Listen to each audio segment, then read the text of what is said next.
Who's screwed? All of us who don't want to be poisoned. Republicans are trying to defend an online database set to launch in a few weeks. Defund an online database set to launch in a few weeks that would make companies' safety violations visible to everybody with a computer hooked up to the internet. Republicans argue the database will lead to companies having to pay to fight lawsuits. Currently, safety complaints are kept secret. On top of that, Republicans are working to increase the import of toxic products from overseas, claiming to do otherwise would cut into the billions of their CEO buddies. Do these guys have amnesia? Remember the more than 80 Americans who died from the blood thinner heparin, which was manufactured in a dirty pig farm in China and contained lethal chemicals? Or the 3,600 dogs and cats that died because their pet food, also made in China, contained the poisonous chemical melamine? Or the 25 million children's toys found in America's stores that were laced with illegally high levels of lead? Toys that were manufactured in, you guessed it, China?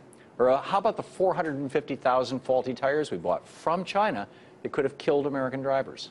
What's going on here? How can you defend the foreign poisoning of our consumer goods? Well, here to do just that, Seton Motley, president of Less Government. Seton, welcome. And Big Industry Poodle.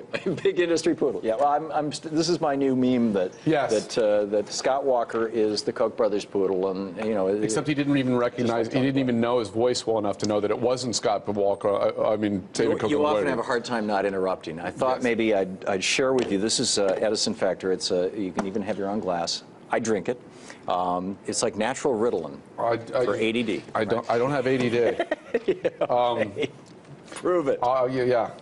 You know, I'm sure it doesn't taste as good as the grasshopper cookies. No, it doesn't. Yeah. Anyway, excuse me. In your libertarian world, how do we protect ourselves from predators? Well, I think this shows again how unbelievably inept government is at doing inspections. All of these products, which you're right, had lead and bad tires and et cetera, were all approved by the government for entry into the country. This was after the Bush administration cut back on the number of inspectors, radically cut back on the number of inspectors. First of all, it wasn't radical, it was minimal. Second of all, the government's terrible at what they do. As I said, this is why I want less government. So I don't get this. You're saying that we've got a problem because the government didn't do its job, but you don't want the government. Right. I want these companies to be punished when they do something wrong. The inspections obviously don't work, as you just demonstrated very aptly, because you're having the government do the inspection. So who should? Well, I think you can get together a conglomerate of importers and have them hire a private third party. Then why haven't they already? We already know that we have problems. Because you have to deal with the government one. Why would you add another layer of bureaucracy? You can, you know, when we lived in Vermont, we bought an old house. I walked down to the corner hardware store and bought a thing that I could just scrape on a wall and it would turn purple if there was lead in the paint. I mean, it's not like there's a shortage of these things around. Well, should everybody carry around a lab kit and test their food? Part of the problem with big government is it makes everyone think, well, isn't there a program for that? Or isn't there, when government is so present in our lives, it makes everyone think, you know, first of all, it grows compassion out of people. If you see someone who's down on their luck, oh, isn't there a program for you? And it's the same thing with government inspections. It's the same thing with everything. Well, but no, the big government. For if you see somebody laying on the ground, well, that's a separate. They're mentally ill or they're homeless. You know who does it the most? Shouldn't there be a You know who does it the most? Conservative Christians, and they're the ones that are most charitable and give the most money to charity. Versus Al Gore with his $800 a year. They vote for the government programs. No. They pay for. They give private charities. Yes, but because they give to private charities. And they give to their churches, and they help out themselves. Versus Al Gore, who gives $800 a year on $200,000 in income. Well, I think that there's a real belief. I think the reason for that is that there's a real belief among progressives and liberals that this is the role of government, that that's an appropriate role of government to care for the least among us. And they're wrong. There's no constitutional mandate for that. There's no constitutional amendment for that. What don't you know about the general welfare? The First Nine Amendment says Congress shall or shall not do this, and then the 10th Amendment says if it's not in the first 9, it belongs to the states or the people. It's not in the Constitution. One of the first of all, yes, it is. You can't quote preamble. The Bill of Rights is twice in the Constitution, and yes, you can quote the preamble. And not cite it for constitutional. It's quite. There's a general welfare clause. It's quoting the introduction to a book. It's not. There's a general welfare clause. There's not a clause. You know, Congress is given the power to acquire funds, to tax, to spend those funds to promote the general welfare. Within the confines of the first 9 amendments. And general welfare is not in that. It doesn't say within the confines. Yes, it certainly does. No, it doesn't. Where does it specific? Because remember, the enumerated powers are limited.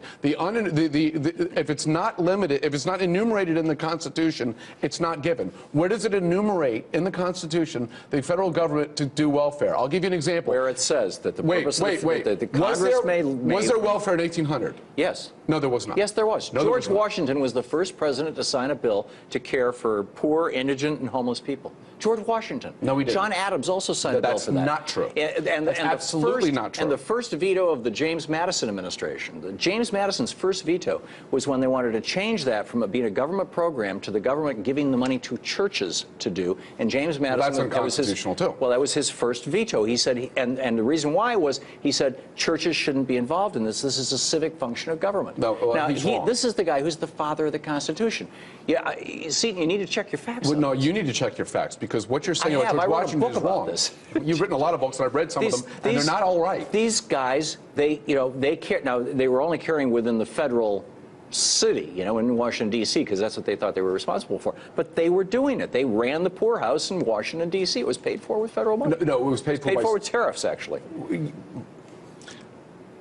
There's no constitutional call for it. If they were doing it, they were wrong. I think you're overstating dramatically what they're doing. Yeah, and they were wrong. And they wrote the words general welfare in the Constitution. For example, and they understood what that meant. Okay, for example, when was housing and urban development created? And it has nothing to do with George Washington. No, the George Washington. Look, HUD, I think, was developed during the Johnson administration. But what does that have to do with it? But this is a minimal program at best, and it shouldn't have existed anyway. We have just a minute left. Yeah. These large now you got me talking. See? I know. Big government, bad news. These programs that would protect us from Chinese poison, well, the programs are one thing. Even American poison. The alternative is what? That we have everybody, that we walk around with tasters? No, you come with me to dinner tonight and you taste my food before I do? The private 20 years from companies now, can see if you get cancer or the private companies can get together that are import at different ports and hire companies, third-party companies, to do it. Seton, here's a great business opportunity for you. If there's not really a demand for it, tires coming in from China. You could make a fortune. Well, get the government out of the way, and there's an opportunity. Well, see, as government contracts, freedom and liberty expands. The government's not doing the job, so there's got to be an opportunity for you. Good to see you. Good to see you. I'm not drinking this. Enjoy it. Yes. No, you really should. It's good for you. The lessons are pretty obvious here. Maybe we should stop buying from China and start building stuff in America again where we can easily check and regulate it. Is that too much to ask for our bought and paid for poodle politicians and greedy CEOs? Apparently.